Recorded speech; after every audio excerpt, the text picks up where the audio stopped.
Hi,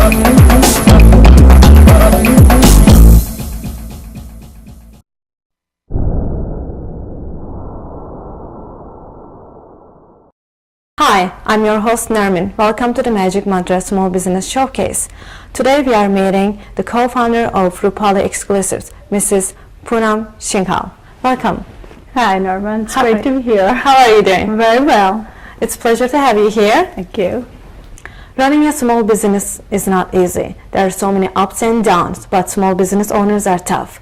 In spite of changing economic conditions and changing consumer taste, their passion and dedication keeps their dream alive.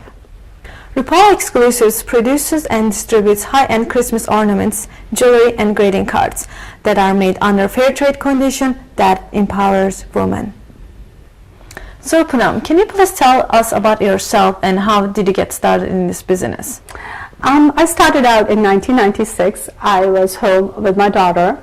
I am an environmental scientist by training, and I wanted to do something that I could take care of my children and I'll work from home. And I decided to design some Christmas ornaments.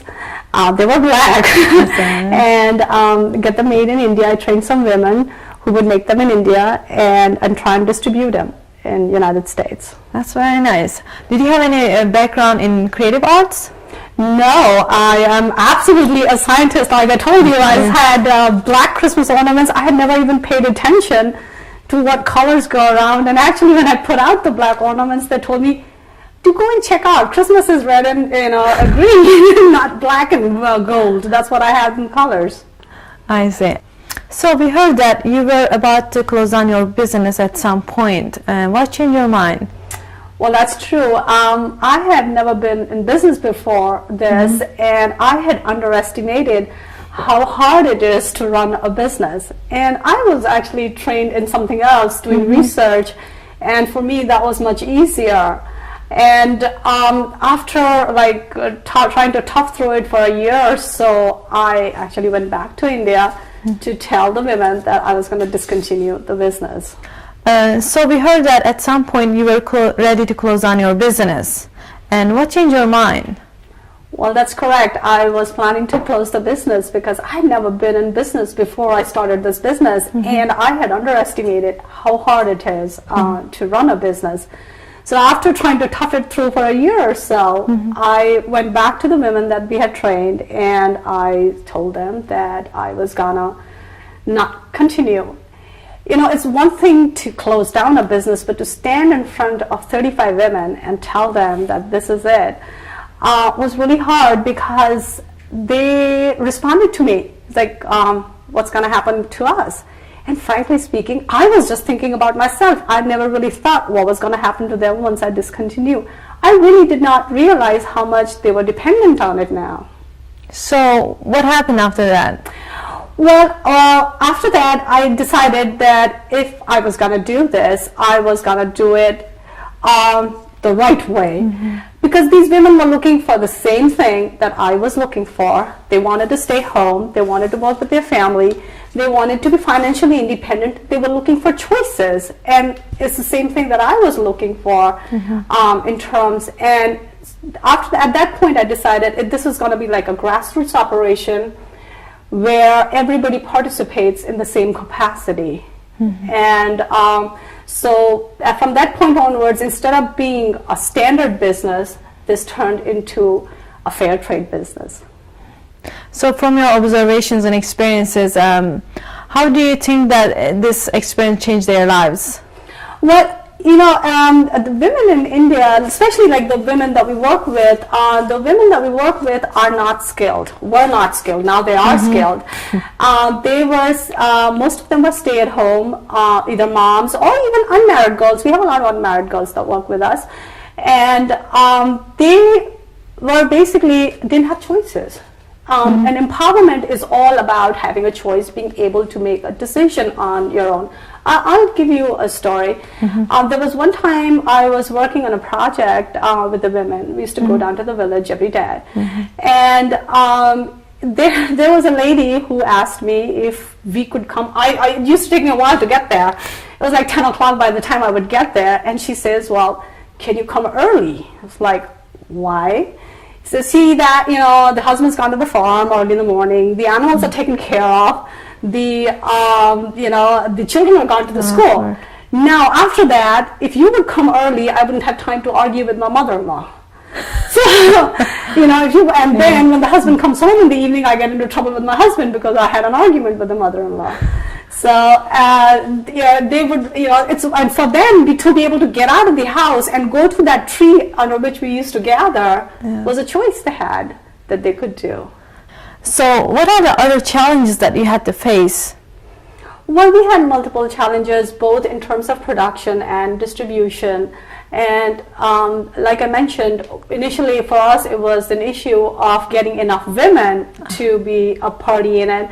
And then once you have so many women coming in, now we need to be able to, have enough work for them year round. And that actually has been a challenge, And Christmas merchandise for us provides a coverage for quite a bit of year. But then after that, we need to look for more work for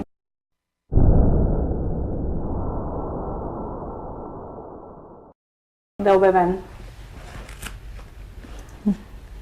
So also your business is based on fair trade values. So can you talk about that a little bit? That's correct. We do follow fair trade principles. What that means is that, you see, as you would see, all these products are handmade. These were unskilled women who were trained to the point where they can make commercially viable products. And some of these products do take a long time to make.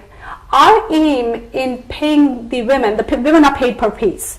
Mm-hmm. And the aim in paying the women is that they have to be able to make enough money to live on. So that means that the price of the product is not really governed by what the market pays in terms of what the labor would pay, but what they are paid is in terms that they can actually live on the money that they make. One of the major differences in our product line like we make is that even when the women are under training and their product does not turn out right, we still pay them for it. What that means is that she needs to be retrained till she gets to the point where the product is that can be put out on the market. And in our case, since we make a high-end fashion-forward product, they have to be constantly retrained.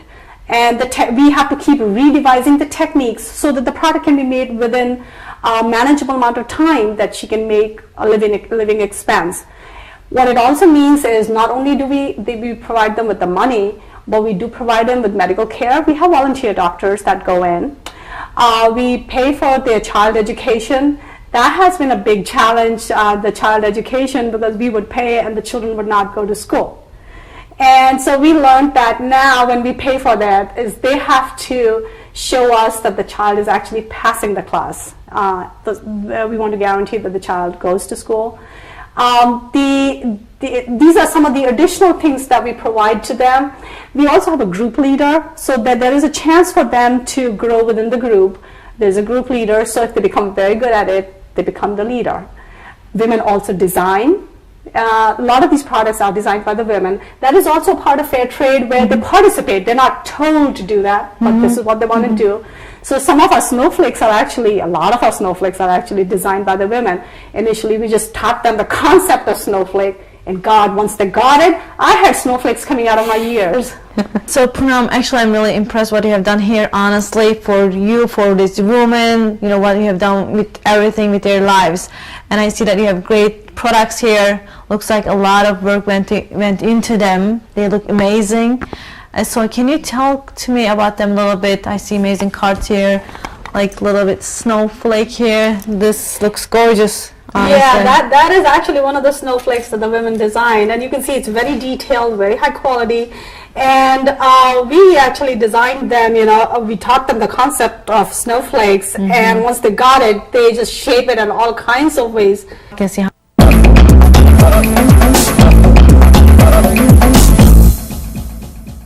how much handwork went into this. So how long does it take for them to make all these? Like the snowflake that they made, when they're in training, they have to learn how to lay it out. And it takes a while because we train them and it takes them